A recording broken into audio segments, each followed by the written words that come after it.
हमारा क्या कह रहा है। देखिए, निम्न में से किसने बिहार के भागलपुर जिले में विक्रमशिला विश्वविद्यालय का निर्माण करवाया था। ठीक है, तो इम्पोर्टेंट प्रश्न है फ्रेंड्स, ये जो है कि आपके बिहार स्पेशल में पूछा जा सकता है, क्योंकि आपके बिहार SCERT के बुक्स में दिया गया है हिस्ट्री में। ठीक है, तो निम्न में से किसने बिहार के भागलपुर जिले में विक्रमशिला विश्वविद्यालय का निर्माण करवाया था। क्या फ्रेंड्स देवपाल था, या धर्मपाल, या महिपाल, या उपर्युक्त में से एक से अधिक, या उपर्युक्त में से कोई नहीं। ठीक है, तो फ्रेंड्स देखिए, बिहार के भागलपुर जिले में विक्रमशिला विश्वविद्यालय का निर्माण फ्रेंड्स धर्मपाल के द्वारा जो है कि किया गया था। ठीक है, तो यहाँ पर फ्रेंड्स आपका ऑप्शन नंबर जो है कि बी बिल्कुल राइट आंसर हो जाएगा। ठीक है, यहाँ पर फ्रेंड्स देखिए, ये आपके जो है कि बिहार SCERT की बुक में हिस्ट्री में दिया गया है। और यहाँ पे सबसे पहले यहाँ पे अब हम लोग देख लेते हैं। देखिए फ्रेंड्स, यहाँ से देखिए, मैं हाईलाइट भी जो है कि किया हूँ। यहाँ से देखिएगा, देखिए धर्मपाल ने जो है कि आज के भागलपुर जिले में विक्रमशिला विश्वविद्यालय का निर्माण करवाया था। तो यहाँ से ये प्रश्न जो है कि बनाया गया था। अब फ्रेंड्स, इससे एक स्टेप आगे और एक स्टेप पीछे की जानकारी अगर आप लेना चाहेंगे तो देखिए, पाल वंश के बारे में यहाँ पर दिया गया है। देखिए, जो है कि भारत के बिहार एवं बंगाल में पाल वंश का उदय हुआ था। ठीक है, इस वंश का संस्थापक कौन था, तो गोपाल था, जिसका चयन जो है कि स्वयं वहाँ की जनता ने किया था। देखिए, गोपाल के बाद धर्मपाल, देवपाल एवं महिपाल अनेक ऐसे राजा हुए जिन्होंने उत्तरी भारत में एक मजबूत राज्य के रूप में उभरने का प्रयास किया। ठीक है, तो यहाँ से था, और यहाँ से देखिए संभवतः बिहार का मुंगेर इनकी राजधानी हुआ करती थी। ठीक है, तो यहाँ से फ्रेंड्स प्रश्न जो है कि बनाया गया था। अब देखिए, आगे हम लोग बढ़ते हैं दूसरे प्रश्न की तरफ। निम्न में से कब federation of India chambers of commerce and industry FICCI की स्थापना की गई थी। ये फ्रेंड्स आपके देखिए बिहार SCERT की बुक में जो है कि हिस्ट्री में ये जो है कि आपका दिया गया है। ठीक है, तो federation of India chambers of commerce and industry FICCI की स्थापना कब की गई थी। क्या फ्रेंड्स 1928 में, या 1926 में, या 1927 में, या उपर्युक्त में से एक से अधिक, या उपर्युक्त में से कोई नहीं। ठीक है, तो यहाँ पर फ्रेंड्स देखिए 1927 में फ्रेंड्स FICCI यानी कि federation of India chambers of commerce and industry की स्थापना की गई थी। ऑप्शन नंबर फ्रेंड्स यहाँ से जो है कि सी बिल्कुल राइट आंसर हो जाएगा। और यहाँ से इसके बारे में हम लोग देख लेते हैं। आपके जो है कि बिहार SCERT की बुक में हिस्ट्री में दिया गया है। देखिए, यहाँ से 1920 के दशक से ही GD बिड़ला भारतीय उद्योगपतियों का एक संघ बनाना चाहते थे। इस उद्देश्य से सन 1927 में federation of India chambers of commerce and industry FICCI की स्थापना की गई थी। तो यहाँ से फ्रेंड्स बिहार SCERT की बुक में हिस्ट्री में दिया गया है, क्लास जो है कि आपके 7th में। ठीक है, तो यहाँ से भी प्रश्न आपके एग्ज़ाम में बन सकता है। और फ्रेंड्स देखिए, आप कंफ्यूज मत होइए। देखिए, प्रश्न अगर आपको ये नहीं पता कि प्रश्न आपके TRE 1, TRE 2 और TRE 3 में कहाँ से पूछे जा रहे हैं, तो फ्रेंड्स आपका जो है कि TRE 4.0 भी जो है कि निकलना मुश्किल हो जाएगा। अगर आपने वो वीडियो नहीं देखी है तो आप जो है कि हमारे चैनल पे वीडियो के सेक्शन में जाइएगा, वहाँ से फ्रेंड्स आपको हिस्ट्री, साइंस और ज्योग्राफी ये तीनों सब्जेक्ट TRE 1, TRE 2 और TRE 3 के जो है कि प्रूफ के साथ में दिखाया गया है।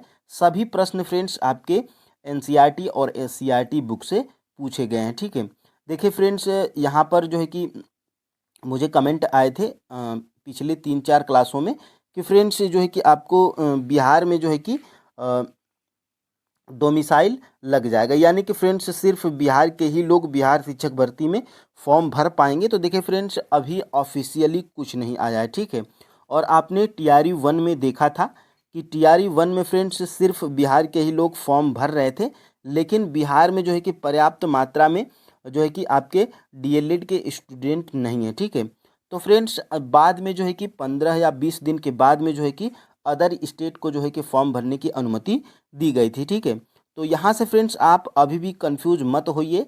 टीआरई 4.0 में शिक्षक भर्ती में जो है कि उम्मीद बहुत कम है। ठीक है, अगर आप फ्रेंड्स अभी से हताश हो जाएंगे और पढ़ेंगे नहीं तो देखिए फ्रेंड्स जो है कि तैयारी पॉसिबल नहीं हो पाएगी। ठीक है, आप जो है कि लगे रहिए, बाद में डोमिसाइल लागू होगा या नहीं उस पर आप जो है कि नोटिफिकेशन आने के बाद ही गौर किया जाएगा। लेकिन फ्रेंड्स बहुत ही कम जो है कि चांस है कि डोमिसाइल नीति लागू हो। ठीक है, क्योंकि बिहार में जो है कि डीएलएड के स्टूडेंट बहुत कम है। ठीक है, यहाँ पर फ्रेंड्स देखिए तीसरा प्रश्न हमारा क्या कह रहा है, बंगाली नाटक नील दर्पण पुस्तक बिना किसी लेखक के नाम से कब छपी थी। तो ये जो है कि आपके बिहार सीआईटी हिस्ट्री में दिया गया है। बंगाली नाटक नील दर्पण पुस्तक बिना किसी लेखक के नाम से कब छपी थी, क्या 1862 में या जो है कि 1860 में या 1901 में, या उपर्युक्त में से एक से अधिक या उपर्युक्त में से कोई नहीं। ठीक है, तो यहाँ से फ्रेंड्स 1860 में जो है कि बंगाली नाटक जो था ये नील दर्पण, ये जो है कि बिना लेखक के नाम से छापी गई थी। ठीक है, और यहाँ से option number B right answer हो जाएगा।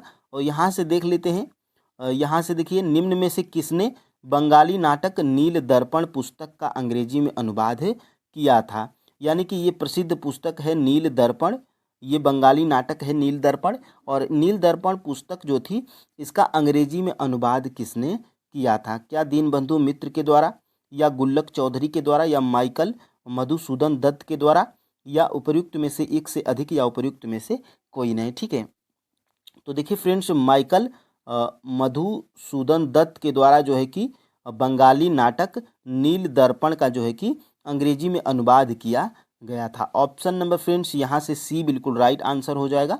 और यहाँ से जब आप देखेंगे, देखिए आपके बिहार एससीईआरटी के बुक में यहाँ पर दिया गया है। थोड़ा सा फ्रेंड्स अगर आप इसको जूम करके देखेंगे तो देखिए नील दर्पण और इसको घेर के बढ़िया तरीके से दिया गया है बिहार एससीईआरटी की बुक में। देखिए नील की खेती के कारण किसानों को जो कठिनाई हो रही थी उसे उस समय के एक बंगाली नाटक नील दर्पण में अच्छे तरीके से दिखाया गया है। इस पुस्तक के लेखक कौन थे, दीनबंधु मित्र थे। तो ये भी प्रश्न पूछा जा सकता है। 1860 में यह पुस्तक बिना किसी लेखक के नाम से छपी थी ताकि अंग्रेजों के गुस्से को उन्हें झेलना न पड़े। कब, 1860 में। और यही प्रश्न जो है कि आपका बनाया गया था। एक प्रश्न यहाँ से और दूसरा प्रश्न आपका यहाँ से बनाया गया था। देखिए इस पुस्तक का अंग्रेजी में अनुवाद माइकेल मधुसूदन दत्त के द्वारा जो है कि किया गया था। इस नाटक में नील किसानों की दुर्दशा वास्तविक रूप से सामने आई थी। ठीक है, और देखिए एक नील किसान गुल्लक चौधरी जो नाटक का पात्र था अपने साथी किसान से क्या कहता है, यहाँ पर आप जो है कि इसको भी देख लीजिए कि मैं अब नील की खेती नहीं करूँगा, चाहे इसके लिए मुझे जेल ही क्यों न जाना पड़े। भीख मांग कर खा लूँगा, अगर सरकार ने ज़्यादा तंग किया तो गांव को छोड़ दूंगा, लेकिन अब नील की खेती नहीं करूँगा। ठीक है, तो ये आपने जो है कि देखा था। और आगे बढ़ते हैं फ्रेंड्स यहाँ से 5 नंबर के प्रश्न की तरफ। देखिए 5 नंबर का प्रश्न हमारा क्या कह रहा है। देखिए बिहार में नील की खेती किन तरीकों से की जाती थी, ये जो है कि प्रश्न पूछा जा रहा है। क्या जिरात, या असामी बार, या तीन कठिया, या उपर्युक्त में से एक से अधिक या उपर्युक्त में से कोई नहीं। तो फ्रेंड्स देखिए यहाँ पर जो है कि आपका राइट आंसर सबसे पहले क्या है, उपर्युक्त में से एक से अधिक। ऑप्शन नंबर जो है कि डी बिल्कुल राइट आंसर हो जाएगा। ठीक है, यहाँ से फ्रेंड्स आप जो है कि देख पा रहे होंगे जिरात, असामी बार और तीन कठिया, ये तीनों तरीके से जो है कि बिहार में नील की खेती की जाती थी। अब यहाँ से आपका जो है कि कॉन्सेप्ट यहाँ से बिल्कुल क्लियर हो जाएगा।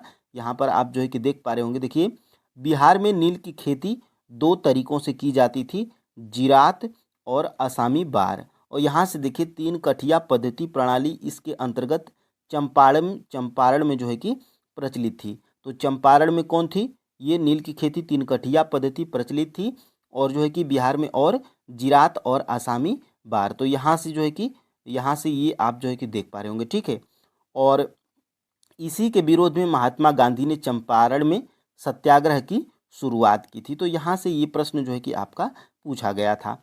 अब देखिए फ्रेंड्स, निम्न में से कब अंग्रेज सरकार ने वन अधिनियम जो है कि बनाया था? यानी कि अंग्रेज सरकार के द्वारा ये जो है कि वन अधिनियम कब बनाया गया था, ये प्रश्न आपका पूछा जा रहा है। क्या 1864 में, या 1865 में, या 1872 में, या उपर्युक्त में से एक से अधिक, या उपर्युक्त में से कोई नहीं? तो देखिए फ्रेंड्स, 1865 में अंग्रेज सरकार ने वन अधिनियम जो है कि बनाया था। कब? 1865 में। यहाँ से फ्रेंड्स आपका ऑप्शन नंबर जो है कि बी बिल्कुल राइट आंसर हो जाएगा। अब देखिए फ्रेंड्स, यहाँ से इस चीज़ को भी हम लोग देख लेते हैं। देखिए यहाँ से देखिए, स्लीपर लकड़ी का तख्ता जिसके ऊपर रेल की पटरी बिछाई जाती थी। आपने देखा होगा अंग्रेजों के ज़माने में फ्रेंड्स, रेल की पटरियों में जो है कि लकड़ी के जो है कि तख्ते लगे होते। अब वो जो है कि कंक्रीट के लगाए जाते हैं, आपने देखा होगा। तो जो है कि लकड़ी के में जो है कि जंगलों में, पेड़ पौधों में जो है कि बहुत ही हानि होने लगी थी। तो देखिए वन विभाग बना।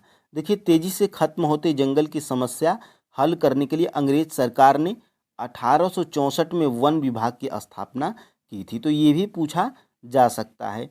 1864 में वन विभाग की स्थापना और 1865 में वन अधिनियम भी बनाया गया। ठीक है, तो यहाँ से ये प्रश्न आपका बनाया गया था। अब देखिए फ्रेंड्स, आगे हम लोग बढ़ते हैं। निम्न में से किस आदिवासी क्रांतिकारी की मृत्यु सन 1900 में हैजा रोग से हुई थी?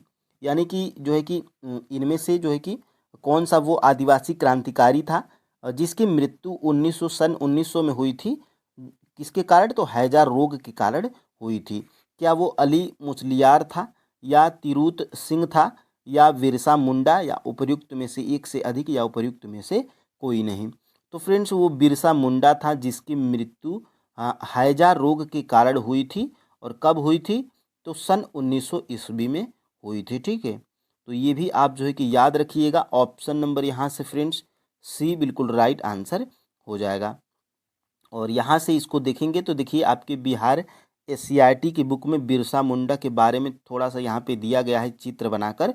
देखिए यहाँ से 25 दिसंबर सन 1899 को बिरसा ने पहला आक्रमण कहाँ पर किया था? ईसाई मिशनरियों पर किया था। ठीक है, यहाँ पर देखिए जिसका उद्देश्य ईसाई बने मुंडाओं को आतंकित कर अंग्रेजों के खिलाफ खड़ा करना था। लेकिन बहुत जल्द बिरसा गिरफ्तार कर लिए गए और 2 जून सन 1900 को हैजा की बीमारी से बिरसा की मृत्यु रांची जेल में हो गई थी। तो ये भी प्रश्न पूछा जा सकता है कि जो है कि आदिवासी क्रांतिकारी बिरसा मुंडा की मृत्यु किस जेल में हुई थी? तो रांची के जेल में हुई थी। ठीक है, अब देखिए फ्रेंड्स, आगे हम लोग बढ़ते हैं। यहाँ से देखिए, यहाँ से आदिवासी किसानों को सुरक्षा प्रदान करने के लिए छोटा नागपुर काश्तकारी अधिनियम कब बनाया गया? 1908 में। इसके द्वारा जनजाति क्षेत्र की भूमि पर गैर आदिवासियों को हस्तांतरण निषेध कर दिया गया। ठीक है, तो यहाँ से आपके एग्जाम में प्रश्न बन सकता है। और देखिए फ्रेंड्स, यहाँ से गिंडालियों ने अंग्रेजी सरकार की दमनकारी कानून को नहीं मानने का भाव जनजातियों में जगाकर गांधी जी के किस आंदोलन से जनजाति आंदोलन को जोड़ने का प्रयास किया था? यहाँ से फ्रेंड्स देखिए, गिंडालियू क्या थी? तो एक रानी थी। ठीक है, और बिहार एससीईआरटी बुक में जो है कि इनका जिक्र भी किया गया है। देखिए, गिंडालियू ने अंग्रेजी सरकार की दमनकारी कानून को नहीं मानने का भाव जनजातियों में जगाकर गांधी जी के किस आंदोलन से जनजाति आंदोलन को जोड़ने का प्रयास किया था? क्या वो असहयोग आंदोलन था, या खेड़ा आंदोलन था, या जो है कि सविनय अवज्ञा आंदोलन था, या उपर्युक्त में से एक से अधिक, या उपर्युक्त में से कोई नहीं? तो फ्रेंड्स, वो सविनय अवज्ञा आंदोलन था। ऑप्शन नंबर यहाँ से फ्रेंड्स सी बिल्कुल राइट आंसर हो जाएगा। और यहाँ से इनके बारे में भी देख लेते हैं। देखिए, बिहार एससीईआरटी की बुक में दिया गया है। यहाँ से देखिए, ये हैं आपकी कौन?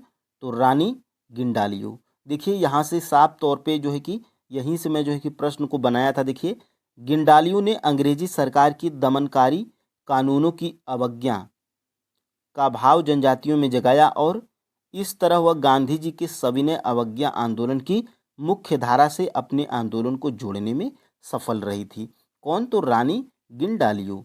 ठीक है। तो यहाँ से फ्रेंड्स देखिए, ये अगर प्रश्न आपके एग्जाम में बन जाता है तो मुझे कोई हैरानी नहीं होगी, क्योंकि फ्रेंड्स ये आपके बिहार CRT की हिस्ट्री में ये जो है कि दिया गया है। ठीक है, और आगे बढ़ते हैं फ्रेंड्स, यहाँ से 9 नंबर के प्रश्न को देख लेते हैं। निम्नलिखित में से किस व्यापारी ने 1854 में मुंबई में पहली सूती वस्त्र कारखाना स्थापित किया था? यानी कि जो 1854 में मुंबई में पहला सूती वस्त्र कारखाना स्थापित किया गया था, वो किस व्यापारी के द्वारा स्थापित किया गया था, ये प्रश्न जो है कि पूछा जा रहा है। क्या वो कावसजी नानाजी दाभार थे, या फिलाडेल्फिया, या फ्लैश लुइल, या उपयुक्त में से एक से अधिक, या उपयुक्त में से कोई नहीं? तो फ्रेंड्स देखिए, यहाँ से आपका ऑप्शन नंबर कौन सा सही है? ऑप्शन नंबर फ्रेंड्स ए बिल्कुल राइट आंसर है। ये कावसजी नानाजी दाभार जो थे, ये जो है कि 1854 में मुंबई में पहला सूती वस्त्र कारखाना स्थापित किए थे। इनके अन्य सहयोगी भी थे, लेकिन मुख्य नाम इनका ही था। ये देखिए, बिहार CRT हिस्ट्री के बुक में क्या दिया गया है, तो यहाँ से आपको जो है कि दिखाई भी दे रहा होगा। देखिए, सन 1854 में बम्बई में पहला सूती वस्त्र कारखाना कावसजी नानाजी दाभार नामक एक पारसी व्यापारी ने स्थापित किया था। कौन से व्यापारी थे? तो पारसी व्यापारी थे। यहाँ से फ्रेंड्स प्रश्न आपके एग्जाम में बन सकता है। अब देखिए फ्रेंड्स, आगे हम लोग बढ़ते हैं। All India trade union Congress AITUC की स्थापना कब की गई थी? तो जो फ्रेंड्स, जो all India trade union Congress था AITUC, उसकी स्थापना कब की गई थी? क्या 1818 में, या 1947 में, या 1938 में, या उपयुक्त में से एक से अधिक, या उपयुक्त में से कोई नहीं? तो देखिए फ्रेंड्स, यहाँ से जो है कि उपयुक्त में से कोई नहीं आपका जो है कि राइट आंसर हो जाएगा, क्योंकि friends all India trade union Congress AITUC की स्थापना सन 1920 में की गई थी। ठीक है, कब? तो सन 1920 में, जो कि 1920 आपका किसी भी ऑप्शन में नहीं है। ठीक है, तो उपयुक्त में से कोई नहीं आपका जो है कि राइट आंसर हो जाएगा। और यहाँ से फ्रेंड्स आप जो है कि देख पा रहे होंगे, यहाँ से बिहार CRT की बुक में हिस्ट्री में दिया गया है, इससे पूरे देश के मजदूरों में एकता की भावना आई थी। ठीक है, जिससे प्रेरित होकर सन 1920 में ही मजदूरों ने all India trade union AITUC नामक संगठन बनाया, जो मजदूरों के हितों की रक्षा करने वाली संस्था बनी। तो यहाँ से ये प्रश्न जो है कि आपका बनाया गया था और पूछा भी जा सकता है। ठीक है, अब देखिए फ्रेंड्स, आगे 1857 की क्रांति का नेतृत्व इलाहाबाद से किसने किया था? देखिए फ्रेंड्स, TRE 1 हो, TRE 2 हो, या TRE 3 हो, 1857 की क्रांति से एक या दो प्रश्न जरूर बनता है। ठीक है, चाहे वो 1 to 5 का जो है कि एग्ज़ाम हो, वो या 6 to 8 का, या 9 to 10, 11 12 TGT PGT, सभी में फ्रेंड्स 1857 की क्रांति से प्रश्न पूछा जा रहा है। ठीक है, तो देखिए 1857 की क्रांति का नेतृत्व इलाहाबाद से जो है कि किसने किया था? क्या वो अजीमुल्ला थे, या खान बहादुर खान थे, या नाना साहब और तात्या टोपे थे, या उपयुक्त में से एक से अधिक, या उपयुक्त में से कोई नहीं? ठीक है, तो फ्रेंड्स मौलवी लियाकत अली इलाहाबाद से जो है कि 1857 की क्रांति से नेतृत्व किए थे। कौन फ्रेंड्स? तो मौलवी लियाकत अली। कौन थे? लियाकत अली थे। ध्यान से जो है कि आप देखिएगा, और अभी जो है कि इसको दिखाऊंगा तो स्क्रीनशॉट ले लीजिएगा। तो उपर्युक्त में से जो है कि कोई नहीं आपका यहाँ से राइट आंसर हो जाएगा, ऑप्शन नंबर ई। अब देखिए, ये आपके जो है कि यहाँ से आप स्क्रीनशॉट ले लीजिएगा। यहाँ से देखिए, जो मैं प्रश्न बनाया था सिर्फ उसी को हाईलाइट किया हूँ। देखिए, लियाकत अली 1857 की क्रांति में इलाहाबाद से जो है कि नेतृत्व किए थे। बनारस के जो है कि विद्रोह में भी इनका जो है कि योगदान रहा था। ठीक है, और देखिए बिहार से जगदीशपुर से कौन थे? कुंवर सिंह थे। खान बहादुर खान कहाँ थे? बरेली से। मौलवी अहमद उल्ला, ये फैज़ाबाद से। अजीमुल्ला कहाँ से थे? फतेहपुर से। और रानी लक्ष्मीबाई एवं तात्या टोपे झांसी एवं ग्वालियर से। बेगम हजरत महल जो कि लखनऊ से। नाना साहब एवं तात्या टोपे कानपुर से। और बहादुर शाह जफ़र एवं जफ़र बख्त खान, ये जो है कि ये दिल्ली से थे। ठीक है, और इनके विरुद्ध जो है कि ब्रिटिश नायक कौन था? तो ये जो है कि देखिए जैसे यहाँ से लियाकत अली के बारे में देख लेते हैं, तो इनके विरुद्ध जो है कि कर्नल नील जो है कि लड़ाई किया था। तो यहाँ से आप स्क्रीनशॉट ले लीजिए, आप एक नज़र इसको जो है कि देख लीजिएगा। अब देखिए फ्रेंड्स, आगे हम लोग बढ़ते हैं। मौलवी विलायत अली किस आंदोलन के प्रमुख नेता थे? ये भी महत्वपूर्ण प्रश्न है। जो मौलवी विलायत अली थे, ये जो है कि किस आंदोलन के प्रमुख नेता थे? क्या वो रामोसी आंदोलन था, या कुंजा क्रांति, या आदिवासी आंदोलन, या उपर्युक्त में से एक से अधिक, या उपर्युक्त में से कोई नहीं? ठीक है, तो ये जो फ्रेंड्स मौलवी विलायत अली थे, ये जो है कि किस आंदोलन के प्रमुख नेता थे? तो बहावी आंदोलन के प्रमुख नेता थे। ठीक है, बहावी आंदोलन के प्रमुख नेता थे।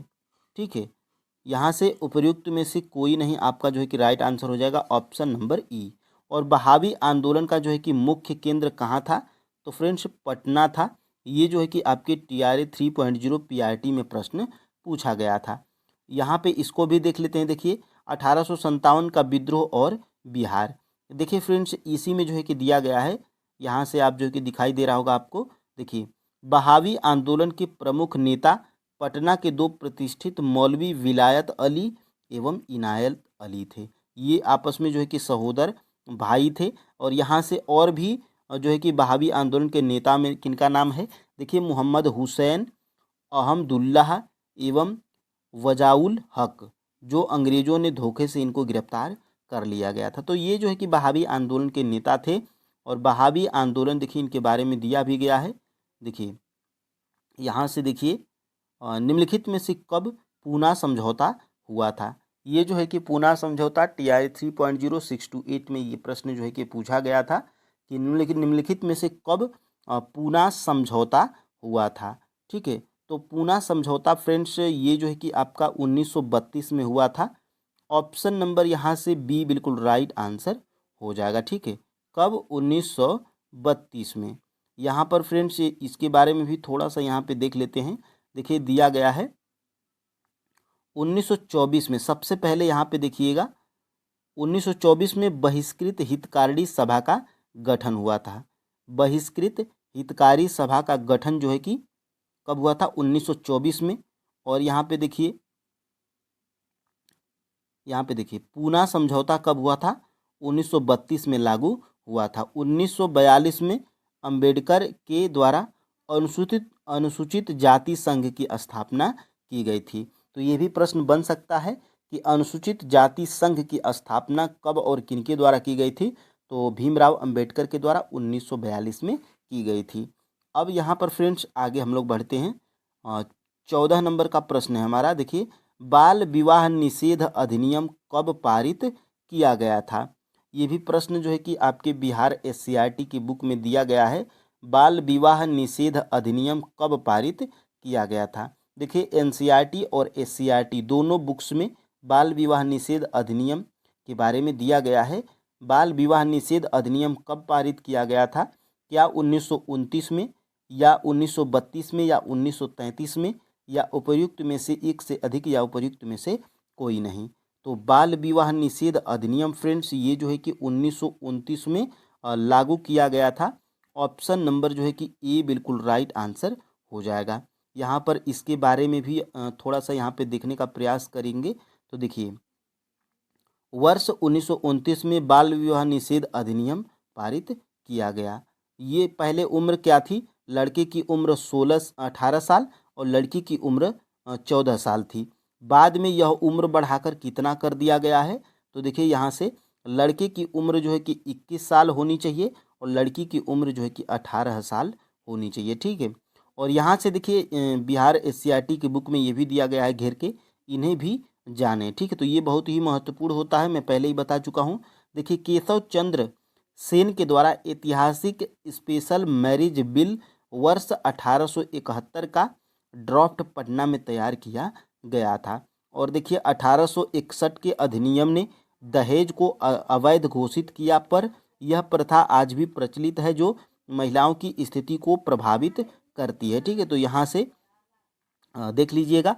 अब देखिए फ्रेंड्स आगे हम लोग बढ़ते हैं। यहाँ से देखिए ये बिहार में दिया गया है, क्योंकि बिहार देखिए जो बिहार एससीईआरटी पढ़ने का मतलब यही है कि उसमें आपके बिहार के भी प्रश्न आपको मिल जाते हैं। देखिए यहाँ पे एससीईआरटी बुक में क्या दिया गया है, बिहार में बालिका साइकिल योजना ने भी कन्याओं के शिक्षा दर को आगे बढ़ाया। पंचायती व्यवस्था में बिहार में 50% आरक्षण की पहल महिला सशक्तिकरण की ओर उठाया गया एक ठोस कदम माना जाता है। ठीक है, तो अब फ्रेंड्स आगे हम लोग बढ़ते हैं, यहाँ से देख लेते हैं अगला प्रश्न हमारा क्या है। बिहार में भारत छोड़ो प्रस्ताव पारित होने के अगले दिन पटना के किस जिला अधिकारी ने राजेंद्र प्रसाद को गिरफ्तार कर लिया था? यानी कि फ्रेंड्स बिहार में भारत छोड़ो आंदोलन जब भारत छोड़ो प्रस्ताव पारित हुआ था, होने के अगले दिन ही पटना के किस जिलाधिकारी ने राजेंद्र प्रसाद को गिरफ्तार किया था? क्या वो WG आर्चर था, या CN कस्तूरिया, या कमल हसन पिंडारी, या उपयुक्त में से एक से अधिक, या उपयुक्त में से कोई नहीं? तो फ्रेंड्स वो जो है कि जिला अधिकारी कौन था? तो WG आर्चर था। ठीक है, ये जो है कि बिहार में जब भारत छोड़ो प्रस्ताव पारित हुआ था उसके अगले दिन ही पटना का ये जिला अधिकारी था WG आर्चर, जिसने जो है कि राजेंद्र प्रसाद को गिरफ्तार किया था। ठीक है, तो यहाँ से ऑप्शन नंबर फ्रेंड्स ए बिल्कुल राइट आंसर हो जाएगा।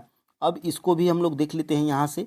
देखिए यहाँ से बिहार में भारत छोड़ो, ठीक है, देखिए 8 अगस्त को भारत छोड़ो प्रस्ताव पारित होने के अगले दिन पटना के जिलाधिकारी WG आर्चर ने राजेंद्र प्रसाद को गिरफ्तार कर लिया था। ठीक है, और इसके बारे में कि निम्नलिखित में से कौन सा अनवीकरणीय ऊर्जा का संसाधन नहीं है? यानी कि आपके जो है कि ऑप्शंस में दिया गया है, उनमें से बताना है कि कौन सा अनवीकरणीय ऊर्जा का संसाधन नहीं है। ठीक है, तो फ्रेंड्स देखिएगा, ये जो है कि कोयला, पेट्रोलियम, प्राकृतिक गैस, और उपयुक्त में से एक से अधिक, या उपयुक्त में से कोई नहीं। तो फ्रेंड्स ये जो है कि कोयला, पेट्रोलियम और प्राकृतिक गैस, ये फ्रेंड्स तीनों क्या हैं? तो ये आपके जो है कि अनवीकरणीय ऊर्जा के संसाधन है। ठीक है, यानी कि इनमें से अनवीकरणीय ऊर्जा के ये तीनों संसाधन हैं, और इसमें नहीं पूछा गया है, यानी कि इनमें से जो है कि उपयुक्त में से कोई नहीं आपका राइट आंसर हो जाएगा। ऑप्शन नंबर फ्रेंड्स यहाँ से ई बिल्कुल राइट आंसर हो जाएगा। और ऐसा ही प्रश्न आपके जो है कि TRE 3.0 PRT में प्रश्न पूछा गया था। यहाँ पर देखिए ये जो है कि आपका दिया गया है, देखिए अनवीकरणीय संसाधन। देखिए अनवीकरणीय संसाधन क्या होते हैं, इनके बारे में देख लीजिए। वे संसाधन हैं जिनका भंडार सीमित है, भंडार के एक बार समाप्त होने के बाद उनके नवीकृत अथवा पुनः पूरित होने में हजारों वर्ष लग जाते हैं, और यह अवधि मानव जीवन की अवधि से बहुत अधिक है। ठीक है, तो यहाँ से देखिए, और अनवीकरणीय ऊर्जा के जो है कि संसाधन के देखिए उदाहरण क्या हैं? तो देखिए यहाँ से कोयला, पेट्रोलियम और प्राकृतिक गैस, ये तीनों क्या है? अनवीकरणीय ऊर्जा के संसाधन हैं, और यही जो है कि यहीं से प्रश्न जो है कि बनाया गया था। ठीक है, अब देखिए फ्रेंड्स आगे हम लोग बढ़ते हैं। यहाँ से देखिएगा 2 नंबर का प्रश्न हमारा क्या है। देखिए फ्रेंड्स, जो चीज़ें आपकी NCERT और SCERT बुक में दी गई हैं, हम लोग उन्हीं चीज़ों को प्रैक्टिस करते हैं, और उन्हीं चीज़ों को हम लोग इस बार पढ़ रहे हैं। ठीक है, देखिए आप जो है कि बिलीव करिए फ्रेंड्स, TRE 1, TRE 2 और TRE 3 में सारे प्रश्न आपके NCERT और SCERT से पूछे गए हैं। तो TRE 4.0 में भी आप श्योर रहिए, आपको यहाँ से प्रश्न देखने को मिलेंगे। यहाँ से देखिए 2 नंबर का प्रश्न क्या है? निम्नलिखित में से कौन सा सुनहरा रेशा के रूप में जाना जाता है? यानी कि सुनहरा रेशा हम लोग किसे कहते हैं, या वो कौन सा कपास, पटसन और मक्का में जो है कि कौन सा, जिसको हम लोग सुनहरा रेशा के रूप में जानते हैं? तो फ्रेंड्स देखिए, पटसन को हम लोग क्या सुनहरा रेशा के रूप में जानते हैं?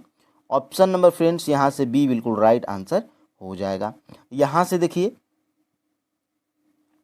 पटसन के बारे में यहाँ पर दिया गया है, देखिए इसको सुनहरा रेशा के रूप में जाना जाता है।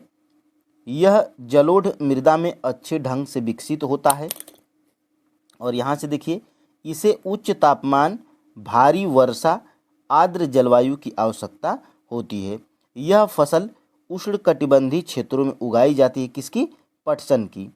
भारत और बांग्लादेश पटसन के अग्रणी उत्पादक देश हैं। तो ये फ्रेंड्स आपको जानकारी होना चाहिए, ठीक है। अब देखिए फ्रेंड्स आगे हम लोग बढ़ते हैं। यहाँ से देखिए कॉफ़ी का अग्रणी उत्पादक देश कौन सा है? तो फ्रेंड्स कॉफ़ी का जो है कि अग्रणी उत्पादक देश कौन सा है? भारत, ब्राज़ील, रूस या उपर्युक्त में से एक से अधिक या उपर्युक्त में से कोई नहीं। तो फ्रेंड्स देखिएगा कॉफ़ी का अग्रणी उत्पादक देश हमारा जो है कि ब्राज़ील है। ऑप्शन नंबर फ्रेंड्स बी बिल्कुल राइट आंसर हो जाएगा, ठीक है।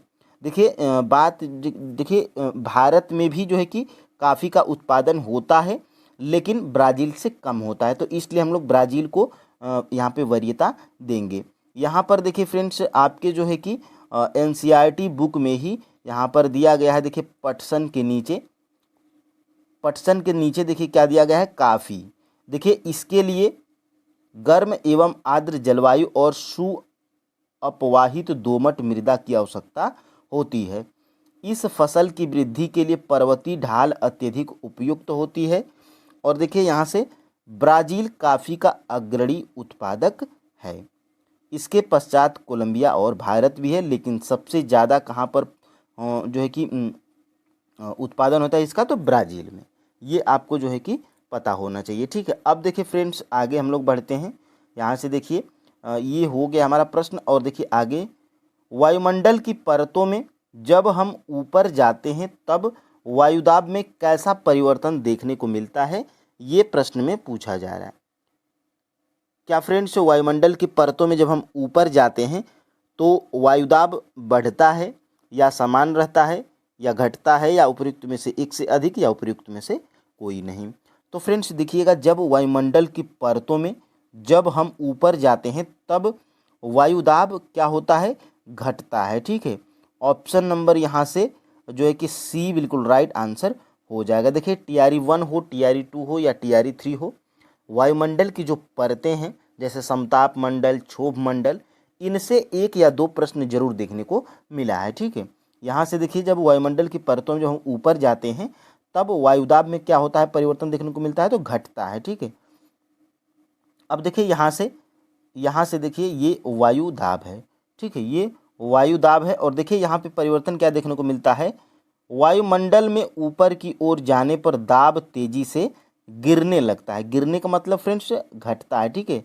देखिए समुद्र स्तर पर वायुदाब सर्वाधिक होता है और ऊंचाई पर जाने पर यह क्या होता है? घटता जाता है। तो यहीं से जो है कि प्रश्न बनाया गया था और फ्रेंड्स पूछा जा सकता है, इसमें कोई दो राय नहीं है, ठीक है। अब देखिए फ्रेंड्स आगे हम लोग बढ़ते हैं। दिन में 2 बार नियम से महासागरीय जल का उठना एवं गिरना क्या कहलाता है? देखिए यहाँ पे उठाना हो गया, लेकिन यहाँ पे उठना है, ठीक है। यहाँ पे उठना है। दिन में 2 बार नियम से महासागरीय जल का उठना एवं गिरना क्या कहलाता है? क्या तरंग कहलाता है, महासागरीय धाराएं कहलाता है या जल चक्र कहलाता है, ठीक है। तो फ्रेंड्स देखिएगा दिन में 2 बार नियम से महासागरीय जल का उठना एवं गिरना, ये फ्रेंड्स कहलाता है ज्वार भाटा, ठीक है। ज्वार भाटा आप याद रखिएगा, ज्वार भाटा। अब देखिए फ्रेंड्स यहाँ पे ज्वार किसको बोलेंगे, भाटा किसको बोलेंगे? तो 5 का पहले हम लोग देख लेते हैं। राइट आंसर क्या है? उपर्युक्त में से कोई नहीं। देखिए फ्रेंड्स बीपीएससी का जो ये डी और ई ऑप्शन होता है, ये आसान प्रश्न को भी गलत कर देता है। तो इस पे आपको देखिए प्रैक्टिस जब आप करिएगा तो मैं उसी को ध्यान में रखते हुए मैं प्रैक्टिस को बनाता हूँ, ताकि फ्रेंड्स आप जो एग्जैक्ट जो आपको जानकारी हो उसमें भी आप जो है कि प्रश्न को सही कर पाओ, ठीक है। अब देखिए आगे हम लोग बढ़ते हैं। दिन में 2 बार नियम से महासागरीय जल का उठना एवं गिरना ज्वार भाटा कहलाता है। और यहाँ से फ्रेंड्स देखिएगा ध्यान से, ये देखिए ज्वार भाटा। देखिए दिन में 2 बार नियम से महासागरीय जल का उठना एवं गिरना ज्वार भाटा कहलाता है, ठीक है। तो ये परिभाषा थी ज्वार भाटा की। और अगर पूछ दे कि ज्वार किसे कहते हैं, तो देखिएगा जब सर्वाधिक ऊंचाई तक उठकर जल तट के बड़े हिस्से को डुबो देता है तो उसे हम लोग क्या कहते हैं? ज्वार कहते हैं। और देखिए जल अपने निम्न स्तर तक आ जाता है एवं तट से पीछे चला जाता है तो उसे हम लोग भाटा कहते हैं।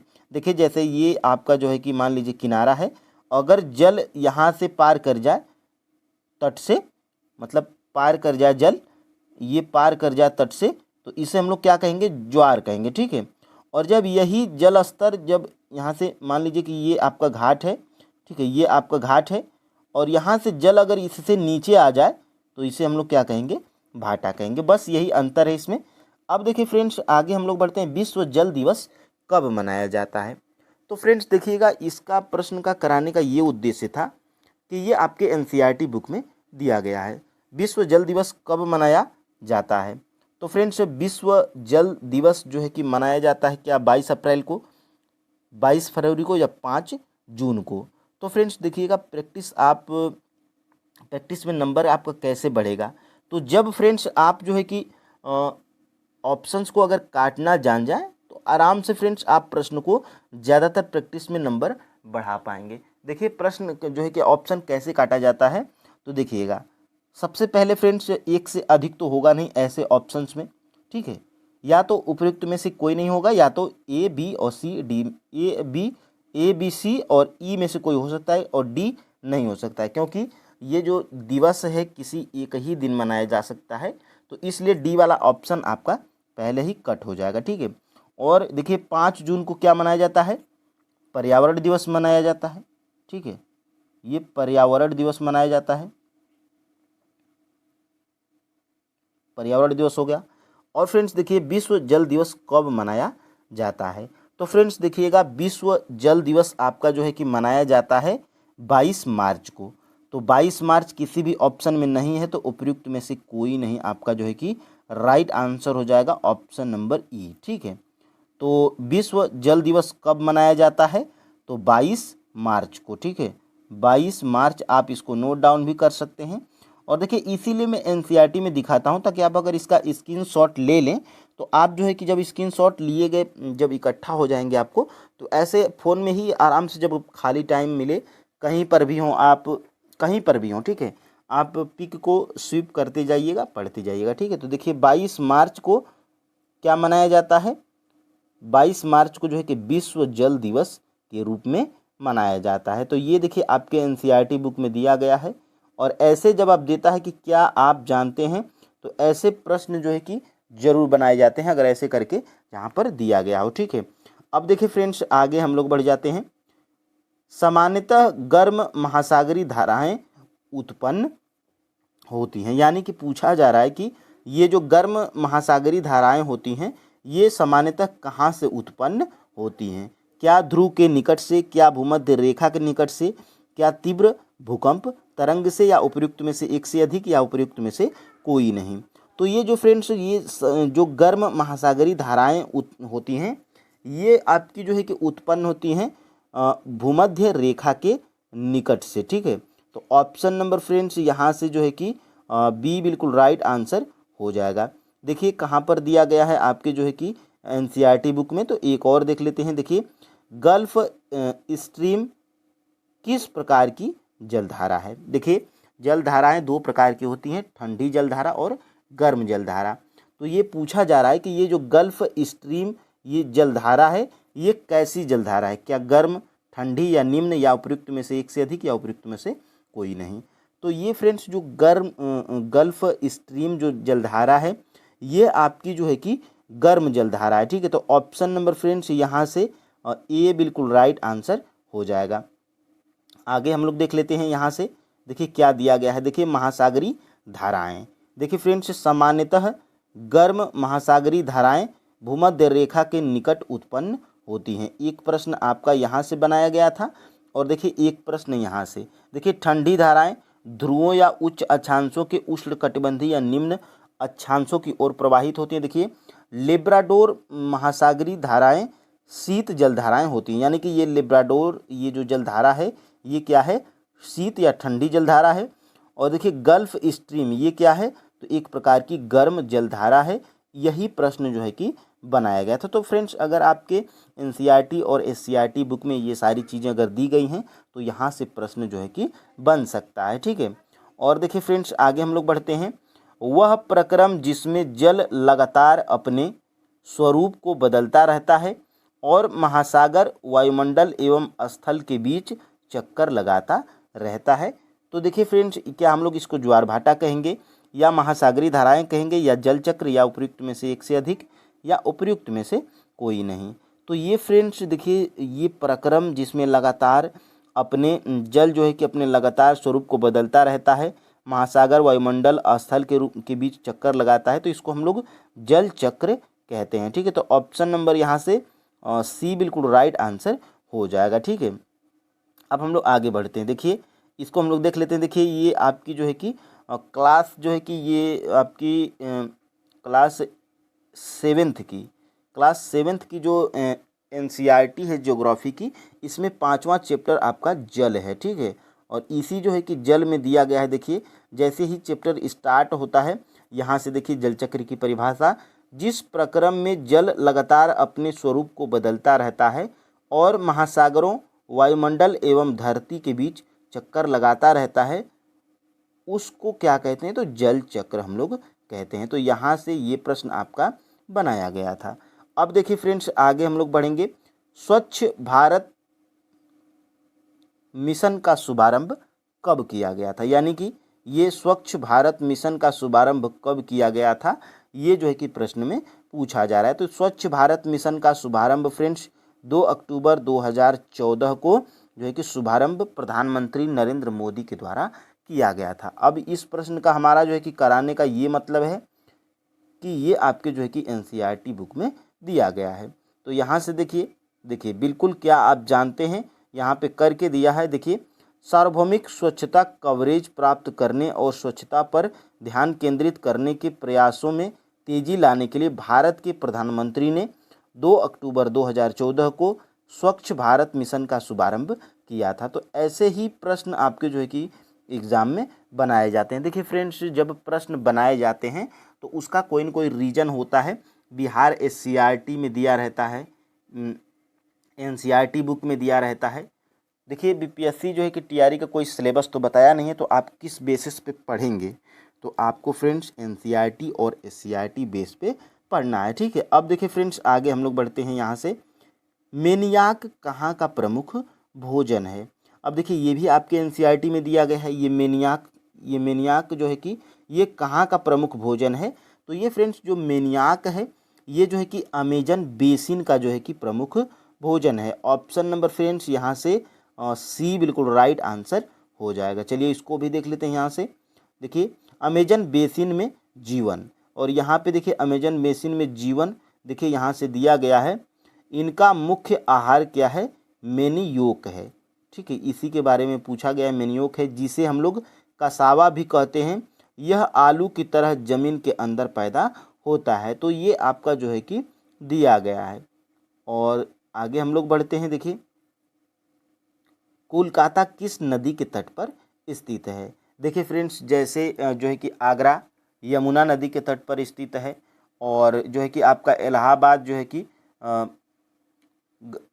ये संगम पे स्थित है, गंगा यमुना सरस्वती के।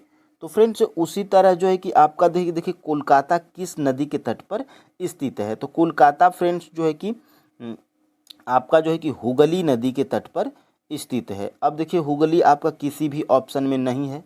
अगर आपको ये कन्फर्म क्लियर एग्जैक्ट नहीं पता होगा कि कोलकाता हुगली नदी के तट पर स्थित है, तो आप जो है कि कंफ्यूज हो जाएंगे, टाइम लगाएंगे इस प्रश्न में, या तो ए बी सी में से कोई मार के निकल जाएंगे। ठीक है, देखिए आप जो है कि उपयुक्त में से कोई नहीं, अगर आपको ये आंसर नहीं पता है तो ई वाला ऑप्शन आप कतई नहीं लगाएंगे। ठीक है, क्योंकि फ्रेंड्स अगर आपको नहीं पता है तो आप कंफ्यूज होंगे कि शायद ए हो जाए, शायद बी हो जाए, शायद सी हो जाए, एक से अधिक तो होगा नहीं।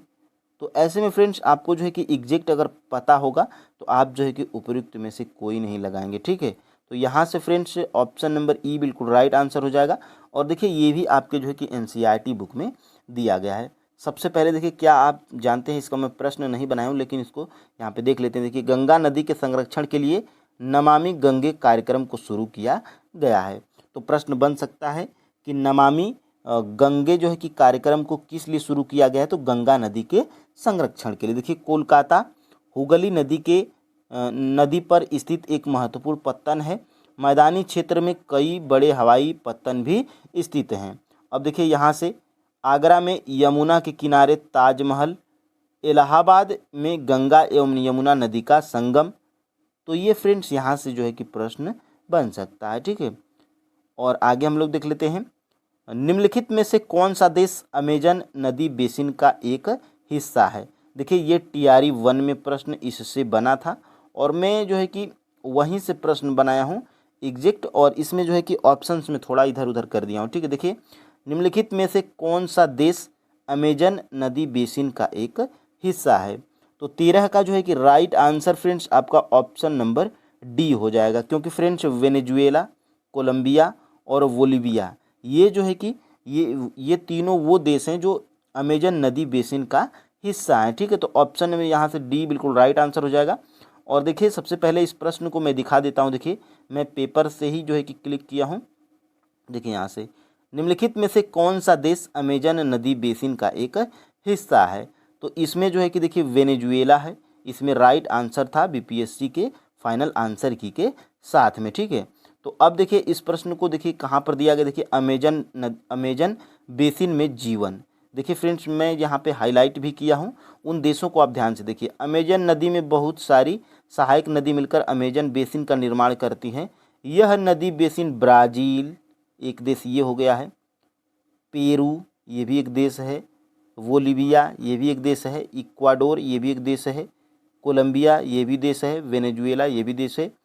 तो ये आपको जो है कि देश याद रखना है, ठीक है। तो अमेजन नदी बेसिन का ये हिस्सा है, ठीक है। तो ये प्रश्न आपका यहाँ से बनाया गया था। अब देखिए फ्रेंड्स देवदार एवं फर किसके प्रकार हैं, यानी कि ये देवदार और एवं फर ये वृक्ष हैं। तो ये किस प्रकार के वृक्ष के प्रकार हैं, ये जो है कि प्रश्न में पूछा जा रहा है। तो फ्रेंड्स ये जो है कि देवदार एवं फर ये जो है कि क्या पर्णपाती वृक्ष के प्रकार हैं, या शंकुधारी वृक्ष के जो है कि प्रकार हैं, या झाड़ी वृक्ष के प्रकार हैं, या उपयुक्त में से एक से अधिक, या उपयुक्त में से कोई नहीं। तो ये देवदार एवं फर ये फ्रेंड्स आपके जो है कि शंकुधारी वृक्ष के प्रकार हैं, ठीक है। ऑप्शन नंबर फ्रेंड्स यहाँ से जो है कि आपका बी बिल्कुल राइट आंसर हो जाएगा, ठीक है। अब देखिए लास्ट प्रश्न देख लेते हैं, और यहाँ से सबसे पहले इसको हम लोग देखते हैं, ठीक है। यहाँ से देखिए गंगा ब्रह्मपुत्र के मैदानों में सागवान, साखू एवं पीपल के साथ उष्णकटिबंधीय पर्णपाती पेड़ भी पाए जाते हैं। ब्रह्मपुत्र के मैदानी क्षेत्रों में घने बांस के झुरमुट पाए जाते हैं, और डेल्टा क्षेत्र में मैंग्रोव वन से घिरा है ये डेल्टा क्षेत्र। और उत्तराखंड, सिक्किम एवं अरुणाचल प्रदेश की ठंडी जलवायु एवं तीव्र ढाल वाले भागों में चीड़, देवदार एवं फर। यहाँ से देखिए मैं जो है कि एग्जैक्ट यहाँ से प्रश्न जो है कि बनाया गया था। अब देखिए फ्रेंड्स आगे हम लोग बढ़ते हैं। देखिए टूकन क्या है, तो ये भी जो है कि आपके NCERT में दिया गया है। ये टूकन क्या है, तो टूकन जो है कि क्या पशु है, या टूकन एक प्रकार की फसल है, या टूकन एक प्रकार की कृषि है, या उपयुक्त में से एक से अधिक, या उपयुक्त में से कोई नहीं। तो फ्रेंड्स ये जो टूकन है ये एक प्रकार का पक्षी है, ठीक है। आपके जो है कि NCERT में इसका जिक्र किया गया है। तो इसमें से फ्रेंड्स आपका जो है कि राइट आंसर क्या हो जाएगा, उपयुक्त में से कोई नहीं आपका जो है कि राइट आंसर हो जाएगा। देखिए ये आपका जो है कि वर्षा वन, और इसमें देखिए टूकन नाम का, यहाँ पे देखिए ये टूकन नाम का जो पक्षी है इसका इतना बड़ा चोंच है, और इसका जिक्र अगर NCERT में फ्रेंड्स किया गया है तो कोई दो राय नहीं है, प्रश्न जो है कि बन सकता है। खोज किस वैज्ञानिक ने की थी। देखिए पेनिसिलिन की खोज किस वैज्ञानिक ने की थी, ये प्रश्न आपका जो है कि क्लास 8th की NCERT साइंस की बुक से बनाया गया है, ठीक है। क्लास 8th की साइंस की NCERT की बुक से जो है कि बनाया गया है। यहाँ पे भी देखिए पेनिसिलिन की खोज किस वैज्ञानिक ने की थी, क्या एडवर्ड जेनर ने की थी, या लुई पास्चर के द्वारा, या अलेक्जेंडर फ्लेमिंग के द्वारा, या उपयुक्त में से एक से अधिक, या उपयुक्त में से कोई नहीं। तो देखिए फ्रेंड्स पेनिसिलिन की खोज अलेक्जेंडर फ्लेमिंग नामक वैज्ञानिक के द्वारा की गई थी। पेनिसिलिन की खोज कब की गई थी ये आपको नीचे अभी पता चलेगा। देखिए ऑप्शन नंबर यहाँ से सी बिल्कुल राइट आंसर हो जाएगा, ठीक है। यहाँ पर फ्रेंड्स अब हम लोग आगे बढ़ते हैं। देखिए ये प्रश्न जो है कि आपकी क्लास 8वीं की एनसीईआरटी साइंस से बनाया गया। देखिए 1829 में अलेक्जेंडर फ्लेमिंग जीवाणु रोगों से बचाव हेतु एक संवर्धन का प्रयोग कर रहे थे। अचानक उन्होंने संवर्धन तस्तरी पर हरे रंग की फफूंद के छोटे बीजाणु देखे। उन्होंने पाया कि फफूंद जीवाणु की वृद्धि को रोकते हैं तथा तथ्य पाया गया कि बहुत सारे जीवाणु फफूंद द्वारा मारे गए। इस प्रकार फफूंद से जो है कि पेनिसिलिन बनाई गई थी। ठीक है, किस वैज्ञानिक के द्वारा?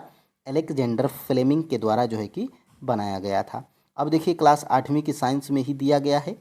लुई पास्चर ने किण्वन की खोज 1857 में की थी। ये प्रश्न आपका बन सकता है कि किण्वन की खोज किस वैज्ञानिक के द्वारा किया गया था।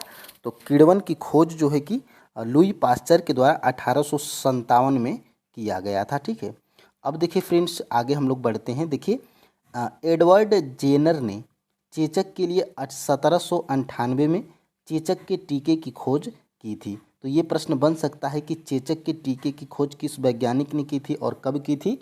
तो 1798 में एडवर्ड जेनर के द्वारा किया गया था। ठीक है, ये आपकी क्लास 8वीं की एनसीईआरटी साइंस में दिया गया है। बढ़ेंगे फ्रेंड्स दूसरे प्रश्न की तरफ। देखिए निम्न में से कौन सा रोग विषाणु द्वारा होता है?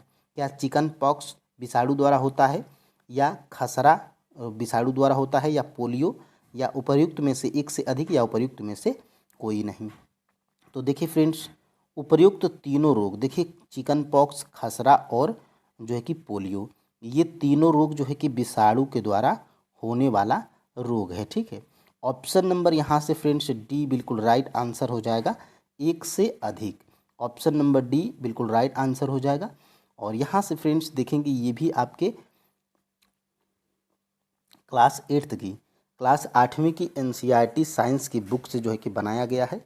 देखिए कुछ विशेष रोग जैसे पोलियो और खसरा भी विषाणु के द्वारा, जिसको वायरस बोलते हैं, ये जो विषाणु या वायरस के द्वारा पोलियो एवं खसरा होता है।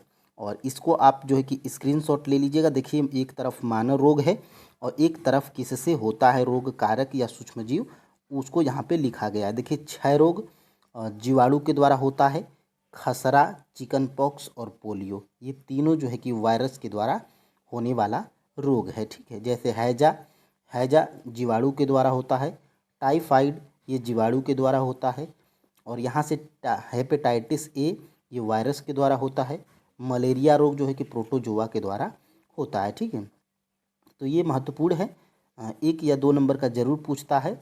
और यहाँ से देखिए निम्न में से कौन सा प्रतिजैविक है? देखिए फ्रेंड्स प्रतिजैविक हिंदी शब्द है, इसको इंग्लिश में जो है कि इसी को जो है कि एंटीबायोटिक बोलते हैं। आपने सुना होगा डॉक्टर के पास, डॉक्टर बोलता है कि कोई भी एक एंटीबायोटिक दवा या एंटीबायोटिक इंजेक्शन, तो इसी के बारे में यहाँ पे पूछा जा रहा है कि निम्न में से कौन सा प्रतिजैविक है, यानी कि निम्न में से कौन सा एंटीबायोटिक है, ये जो है कि बताना है।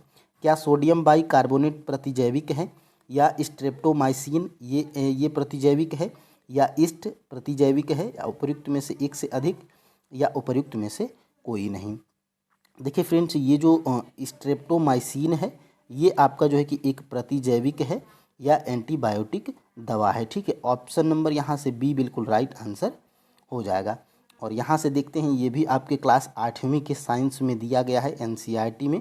देखिए सूक्ष्मजीवों के औषधि उपयोग, देखिए इन औषधियों का स्रोत सूक्ष्मजीव है, ये बीमारी पैदा करने वाले सूक्ष्मजीवों को नष्ट करते हैं। यहाँ से देखिए इस प्रकार की औषधि को प्रतिजैविक या एंटीबायोटिक कहते हैं। ठीक है, देखिए आजकल जीवाणु और कवक से अनेक प्रतिजैविक औषधियों का उत्पादन हो रहा है। देखिए स्ट्रेप्टोमाइसिन यहीं से जो है कि प्रश्न बनाया गया था, और टेट्रासाइक्लिन ये भी एक एंटीबायोटिक औषधि है, और एरिथ्रोमाइसिन ये भी एक एंटीबायोटिक दवा है। ठीक है, अब देखिए फ्रेंड्स आगे हम लोग बढ़ते हैं। और चीनी को एल्कोहल में परिवर्तित करने के प्रक्रम को कहते हैं। क्या कहते हैं इसको? नाइट्रोजन स्थिरीकरण कहते हैं, या पाश्चुरीकरण कहते हैं, या किण्वन कहते हैं, या उपर्युक्त में से एक से अधिक, या उपर्युक्त में से कोई नहीं? तो फ्रेंड्स देखिएगा चीनी को एल्कोहल में परिवर्तित करने के प्रक्रम को हम लोग किण्वन बोलते हैं। ऑप्शन नंबर जो है कि यहाँ से सी बिल्कुल राइट आंसर हो जाएगा। और यहाँ से मैं स्टार्टिंग में ही बताया था, यहाँ पर देखिए यह गंध एल्कोहल की है जो चीनी के एल्कोहल में परिवर्तित होने के कारण बना है। चीनी के एल्कोहल में परिवर्तित की यह प्रक्रिया किण्वन अथवा फर्मेंटेशन कहलाता है। ठीक है, यहाँ से देखिए लुई पास्चर ने किण्वन की खोज 1857 में की थी। सबसे पहले हम लोग ऊपर ही इसको देख चुके हैं। ठीक है, तो चीनी को एल्कोहल में परिवर्तित करने की प्रक्रम को जो है कि हम लोग किण्वन बोलते हैं। ठीक है, अब देखिए फ्रेंड्स आगे हम लोग बढ़ते हैं। यहाँ से निम्न में से कौन सा मादा जननांग का भाग नहीं है। ठीक है, या डिंबवाहिनी या अंडाशय या वृषण। देखिए फ्रेंड्स एक जननांग होता है। ठीक है, नर जननांग में एक होता है क्या, मादा जननांग, और एक होता है नर जननांग। नर का मतलब फ्रेंड्स पुरुष, और मादा का मतलब स्त्री। ठीक है, महिला। तो यहाँ पे कौन सा इसमें मादा जननांग नहीं है, ये जो है कि बताना है। ठीक है, तो इसमें फ्रेंड्स वृषण जो है ये क्या है, मादा जननांग नहीं है, ये क्या है, पुरुष जननांग है। ठीक है, ये पुरुष जननांग है, इसको जो है कि आप याद रखिएगा। ठीक है, ये पुरुष जननांग है, और ये दोनों क्या है, ये जो है कि मादा या स्त्री जननांग है। ठीक है, तो यहाँ से फ्रेंड्स आपका ऑप्शन नंबर सी बिल्कुल राइट आंसर हो जाएगा। और यहाँ से देखिए सबसे पहले नर जननांग के बारे में देखते हैं। नर का मतलब पुरुष। देखिए एक जोड़ा वृषण का होता है, 2 शुक्राणु नलिकाएं होती हैं, एक शिश्न या लिंग होता है।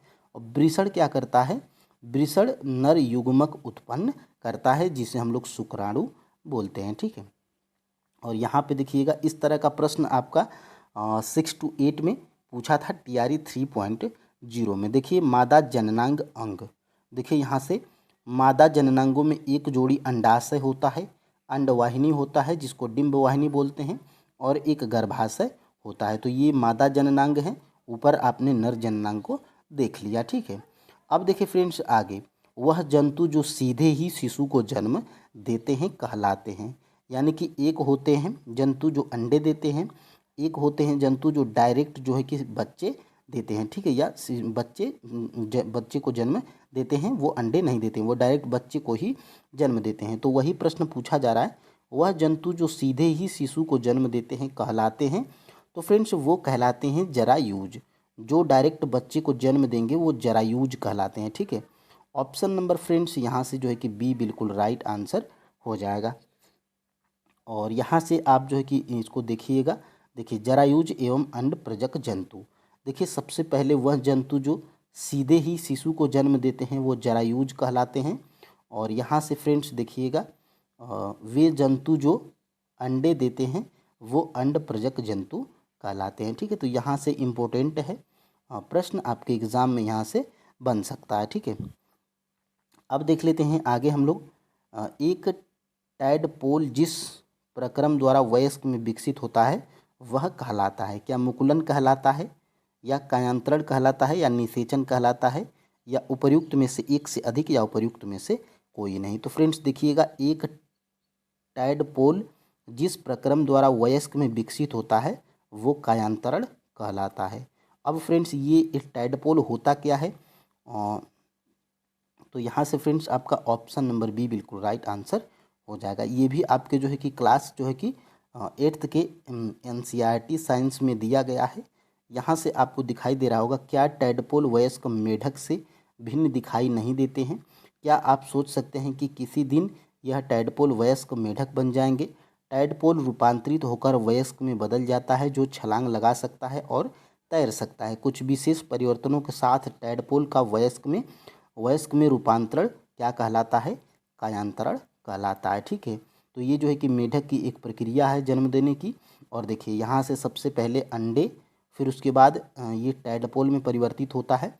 आपने देखा होगा पानी में कभी कभी पूँछें जैसा मछली जैसे कुछ होते हैं, वो मेढक ही होते हैं। और यही टैडपोल बाद में क्या होता है, बड़ा होकर मेढक में, वयस्क मेढक में परिवर्तित हो जाता है। ठीक है, तो यहाँ से इसको आप जो है कि याद रखिएगा। और देखिए फ्रेंड्स यहाँ से मानव कानों के लिए श्रव्य की आवृत्ति का परास लगभग कितना होता है। तो ये जो है कि आपके TRE 2.0 PRT में ये जो है कि प्रश्न आपका पूछा गया था। ठीक है, अब देखिए फ्रेंड्स, यहाँ से मानव कानों के लिए श्रव्य की आवृत्ति का परास लगभग कितना होता है। तो फ्रेंड्स देखिए 20,000 हर्ट्ज से क्या 20,000 हर्ट्ज, 20 हर्ट्ज से 20,000 हर्ट्ज, या 10 हर्ट्ज से 10,000 हर्ट्ज, या 50 हर्ट्ज से 100 हर्ट्ज, या उपर्युक्त में से एक से अधिक, या उपर्युक्त में से कोई नहीं। तो देखिएगा मानव कानों के लिए श्रव्य की आवृत्ति का परास लगभग 20 हर्ट्ज से 20,000 हर्ट्ज तक होता है। यानी 20 से 20 हर्ट्ज का मतलब फ्रेंड्स, तो 20 हर्ट्ज से कम अगर ध्वनि होगी तो आप सुन नहीं पाएंगे मानव, और 20,000 हर्ट्ज से अधिक की ध्वनि होगी तो उसको भी हम लोग नहीं सुन पाएंगे। यानी कि 20 हर्ट्ज से 20,000 हर्ट्ज तक अगर होगी, यानी कि 20 हर्ट्ज से 20,000 हर्ट्ज के बीच में होगा, तब हम लोग जो है कि उस ध्वनि को सुन सकते हैं। ये प्रीवियस ईयर का प्रश्न था जो कि आपके क्लास 8th की NCERT साइंस में दिया गया है और क्लास 10th में भी दिया गया है। ठीक है, यहाँ से देखिएगा लगभग 20 कंपन प्रति सेकेंड से कम आवृत्ति की ध्वनि मानव कान नहीं सुन सकता है। यह कह सकते हैं कि 20 हर्ट्ज से कम आवृत्ति की ध्वनियाँ मानव कान द्वारा संसूचित नहीं की जा सकती हैं। ऐसी ध्वनियों को अश्रव्य ध्वनि कहते हैं। उधर लगभग 20,000 कंपन प्रति, यानी कि 20 के का मतलब 20,000 होता है। ठीक है, तो 20,000 हर्ट्ज से अधिक आवृत्ति की ध्वनियाँ भी मानव कान द्वारा संसूचित नहीं है। तो ये मैंने आपको ऊपर ही बता दिया था। और देखिए कुछ जंतु 20,000 हर्ट्ज से अधिक की आवृत्ति ध्वनियों को सुन सकते हैं। कुत्तों में यह क्षमता होती है। ठीक है, और पुलिसकर्मी उच्च आवृत्ति की ध्वनि उत्पन्न करने वाली सीटियों का उपयोग करते हैं जिसे कुत्ते सुन सकते हैं लेकिन मानव नहीं सुन सकते हैं। ठीक है, और यहाँ से फ्रेंड्स आगे हम लोग बढ़ते हैं। अतः मानव कानों के लिए श्रव्य की आवृत्ति का परास लगभग 20 हर्ट्ज से 20,000 हर्ट्ज तक होता है। ठीक है, तो यहाँ से इसको आप नोट डाउन कर लीजिएगा या स्क्रीनशॉट ले लीजिएगा। ठीक है, आवृत्ति को मापा जाता है, यानी कि आवृत्ति को किस में मापा जाता है, क्या रेडियन में, या मीटर प्रति सेकंड में, या वाट में, या उपर्युक्त में से एक से अधिक, या उपर्युक्त में से कोई नहीं। तो फ्रेंड्स देखिएगा आवृत्ति को हम लोग जो है कि किस में मापते हैं, तो आवृत्ति को हम लोग हर्ट्ज में मापते हैं। ठीक है, आवृत्ति को हम लोग हर्ट्ज में मापते हैं। इसको HZ से जो है कि प्रदर्शित करते हैं या दर्शाते हैं। ठीक है, तो किसी भी ऑप्शन में नहीं है, तो उपर्युक्त में से आपका जो है कि कोई नहीं, राइट आंसर हो जाएगा ऑप्शन नंबर E। ठीक है, अब देखिए फ्रेंड्स इसको भी हम लोग देख लेते हैं। ये देखिए कहाँ पर पूछा गया है, तो यहाँ पर देखिए ये 65वीं BPSC प्री 2019 में, और यहाँ से एक और देखिए ये जो है कि 64वीं BPSC प्री 2018 में, यानी कि ये लगातार 2 वर्षों से पूछा जा रहा है ये प्रश्न था। ठीक है, देखिए आवृत्ति को मापा जाता है। देखिए फ्रेंड्स ये मैं BPSC के मेन सर्विस के एग्ज़ाम में, यानी कि BPSC के PCS के एग्ज़ाम में ये प्रश्न पूछा जा रहा है। मैं इसको आपको इसलिए दिखा रहा हूँ क्योंकि फ्रेंड्स अगर उतने बड़े एग्ज़ाम में ये प्रश्न पूछा जा रहा है तो आपके TRE के एग्ज़ाम में ये प्रश्न जो है कि अनिवार्य रूप से दोहराए जाएंगे। ठीक है, देखिए आवृत्ति को मापा जाता है ऑप्शन नंबर A हर्ट्ज में। ठीक है, तो इसको आप जो है कि देख लीजिएगा। और यहाँ से देखिए आवृत्ति का SI मात्रक भी हर्ट्ज होता है, इसलिए इसको हर्ट्ज में मापते हैं। हर्ट्ज में आवृत्ति को मापा जाता है, इसे HZ से दर्शाते हैं। एक सामान्य मनुष्य 20 हर्ट्ज से 20,000 हर्ट्ज तक की आवृत्ति के ध्वनि को सुनने में सक्षम होता है। ठीक है, अब देखिए फ्रेंड्स आगे हम लोग बढ़ते हैं।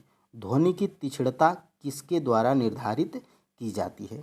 क्या ध्वनि की तीक्ष्णता जो है कि ध्वनि के वेग से निर्धारित की जाती है, या ध्वनि के आयाम से, या ध्वनि के तरंग दैर्ध्य से, या उपर्युक्त में से एक से अधिक, या उपर्युक्त में से कोई नहीं। तो फ्रेंड्स देखिएगा ध्वनि की जो तीक्ष्णता होती है ये जो है कि निर्धारित की जाती है ध्वनि के तरंग दैर्ध्य से। ठीक है, ऑप्शन नंबर यहाँ से फ्रेंड्स जो है कि C बिल्कुल राइट आंसर हो जाएगा। ठीक है, यहाँ से इसको आप जो है कि नोट डाउन कर लीजिएगा।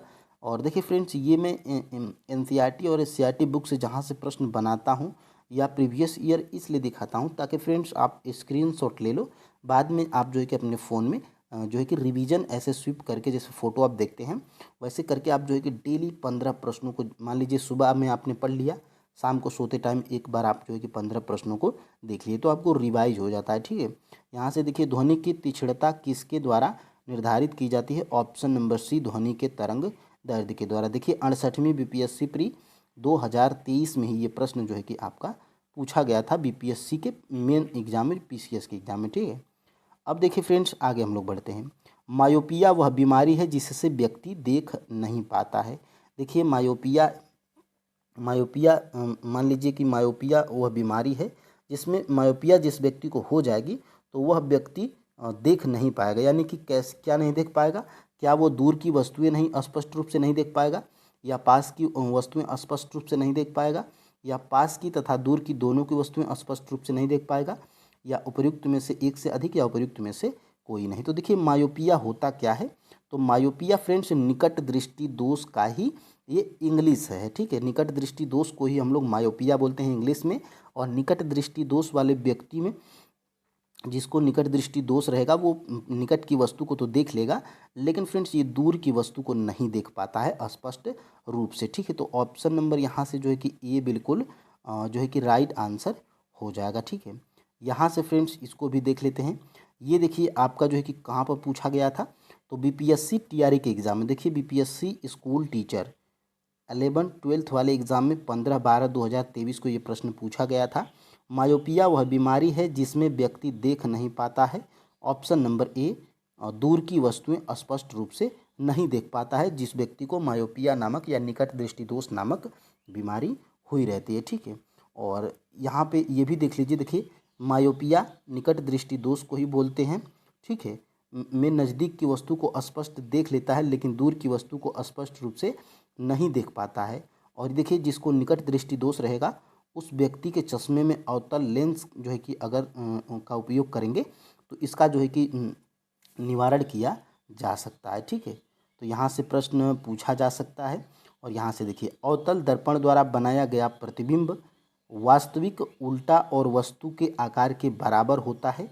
वस्तु की स्थिति कैसी होनी चाहिए? यानी कि फ्रेंड्स आपके पास एक अवतल लेंस है, उसमें आप वस्तु को कहाँ पर रखेंगे कि प्रतिबिंब वास्तविक उल्टा और वस्तु के आकार के बराबर का बने। ठीक है, क्या फोकस पर रखेंगे या वक्रता के केंद्र पर रखेंगे या फोकस और वक्रता केंद्र के बीच रखेंगे। ठीक है, तो यहाँ से वक्रता केंद्र के बीच में रखेंगे वस्तु को। ठीक है, अवतल दर्पण में वस्तु को वक्रता के केंद्र पर रखेंगे तो प्रतिबिंब हमें कैसा मिलेगा?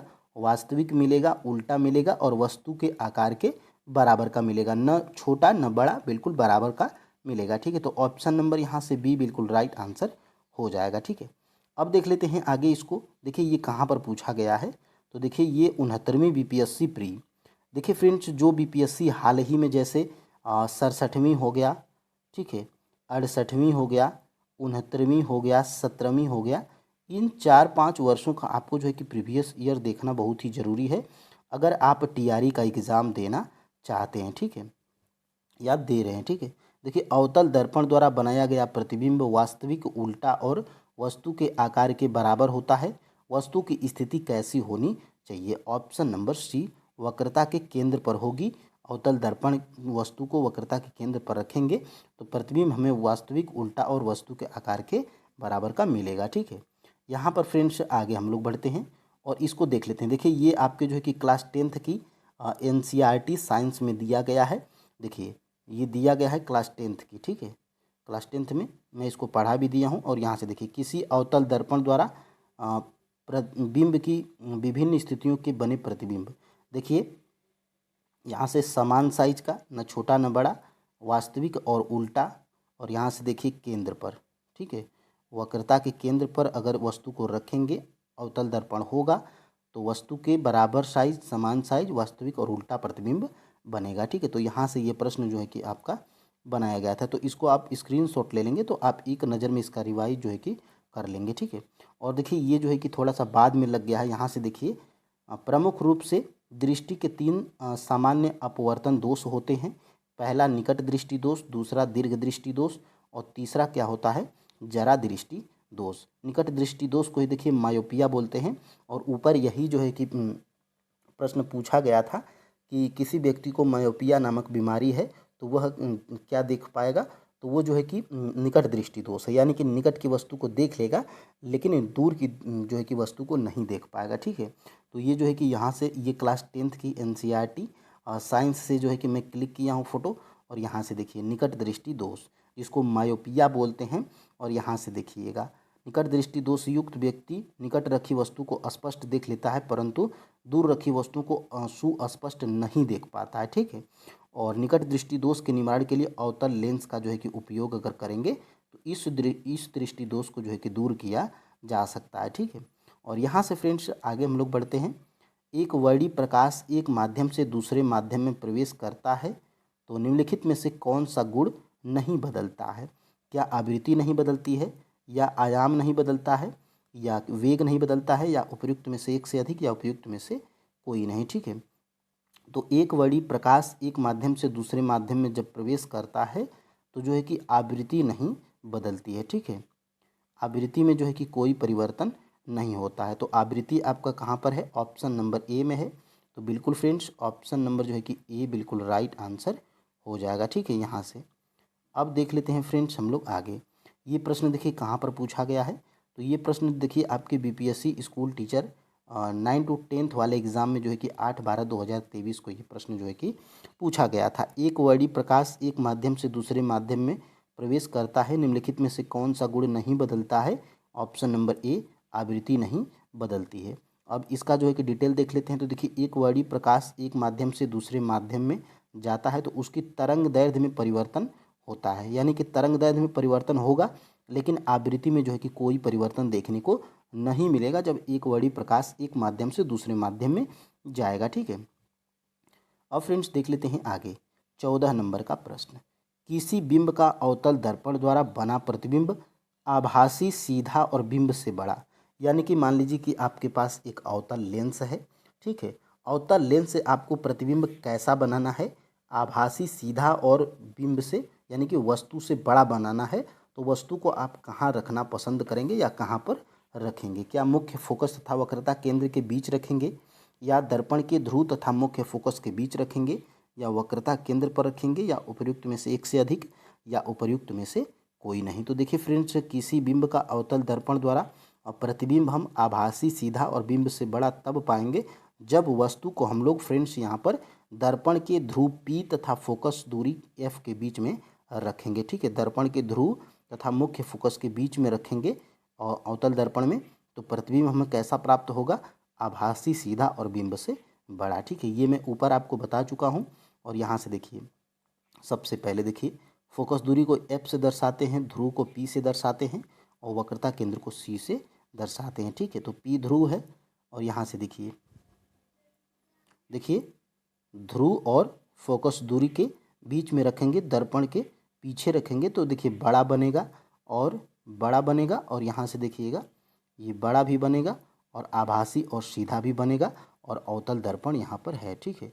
तो ये मैं ऊपर भी बता चुका हूँ। और यहाँ पे देखिए केंद्र पर रखेंगे तो समान साइज का बनेगा, न बड़ा न छोटा बनेगा, वास्तविक और उल्टा बनेगा। तो यहाँ से 2 प्रश्न मैं बनाया था, दोनों प्रश्न आपके एग्जाम में बन सकता है, ठीक है।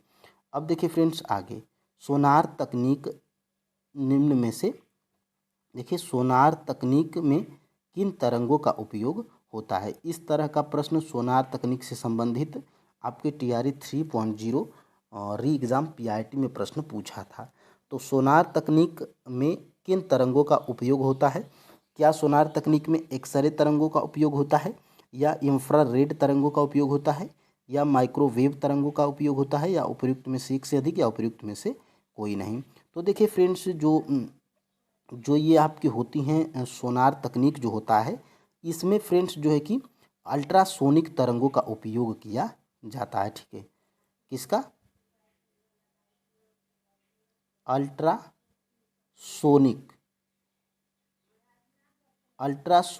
तरंगों का जो है कि उपयोग किया जाता है। कहाँ पर? सोनार तकनीक में, ठीक है। तो यहाँ से अल्ट्रासोनिक तरंगे आपके किसी भी ऑप्शन में नहीं है, तो उपर्युक्त में से कोई नहीं आपका राइट आंसर हो जाएगा। ऑप्शन नंबर ई बिल्कुल राइट आंसर हो जाएगा, जो कि वेरी वेरी मोस्ट इम्पोर्टेंट है। इससे प्रश्न आपके TRE के एग्ज़ाम में जरूर आ सकता है, ठीक है। अब देखिए इसको, ये देखिए इस प्रश्न को मैं इसलिए कराया हूँ क्योंकि TRE 3.0 में सोनार तकनीक से संबंधित एक प्रश्न पूछा था। देखिए BPSC BAO का एग्ज़ाम लेती है और BPSC BAO के एग्ज़ाम में मार्च 2024 में ये प्रश्न जो है कि आपका पूछ लिया था। सोनार तकनीक में डाट उपयोग होता है। ऑप्शन नंबर डी उपयुक्त में से कोई नहीं, क्योंकि फ्रेंड्स अल्ट्रासोनिक तरंगों का उपयोग होता है सोनार तकनीक में, ठीक है। अल्ट्रासोनिक तरंगों का जो है कि उपयोग होता है। ठीक है, तो यहाँ से फ्रेंड्स देखिए सोनार, देखिए सोनार का फुल फॉर्म क्या है, साउंड नेविगेशन एंड रेजिंग। ठीक है, एक ऐसी तकनीक है जिसका उपयोग महासागरों के अन्वेषण तथा मानचित्र में किया जाता है। इस तकनीक में अल्ट्रासोनिक तरंगों का उपयोग किया जाता है। अल्ट्रासोनिक उच्च आवृत्ति वाली ध्वनि तरंगें होती हैं। इन तरंगों की आवृत्ति 20,000 किलो हर्ट्ज से भी अधिक होता है। ठीक है, तो ये आप जो है कि इसको याद रखिएगा, आप स्क्रीनशॉट इसको ले लीजिए।